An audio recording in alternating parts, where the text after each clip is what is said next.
નામે નયનાબેન વિનોદભાઈ ડબગર. એમને પાણીની ગાંઠનું ઓપરેશન કરાવવા માટે અમે જાયડસમાં લાયા. એમને 16 તારીખનું એમના ઓપરેશન થયું ને પછી એમને એકદમ પેટમાં તકલીફ થવા માંડી, તો પેટ ફૂલવા માંડ્યું. તો અમે એમ કીધું કે આ પેટ કેમ ફૂલે છે, ઓપરેશન કરાયા પછી પેટ તો ના ફૂલવું જોઈએ ને.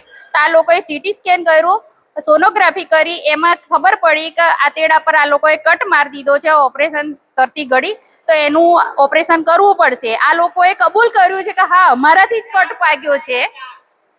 પછી ઓપરેશન કર્યું ને ત્યારે ખબર પડી કે 4 કટ મારી દીધા છે. એનું ઓપરેશન કર્યું ને ઓપરેશન કર્યા પછી ડાયરેક્ટ જ એમને આઈસીયુમાં જ ભરતી કરી દીધા ને વેન્ટિલેટર પર મૂકી દીધા. આ દિન સુધી વેન્ટિલેટર ને આજે કહે છે કે એમનું અવસાન થઈ ગયું. તો અમારે શું કરવાનું? એમના 3 બાળકો નાના નાના છે.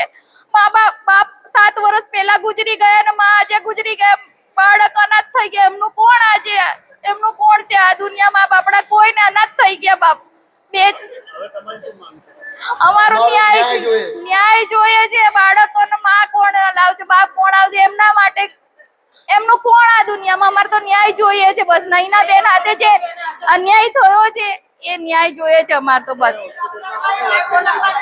અમારા સીઓ જોડે વાત થઈ હતી તો સીઓ એ કીધું કે હા અમારા સ્ટાફ થી જ ભૂલ થઈ છે એવું એમને કબૂલ કર્યું હતું કે હા અમારા સ્ટાફ થી ભૂલ થઈ છે એવું કબૂલ કર્યું હતું.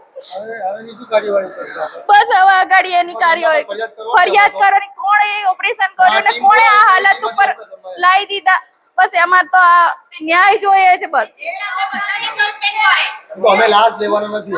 અમે અહીંયાથી આજે નયનાબેન અવસાન પામ્યા એવું જાહેર કર્યું છે.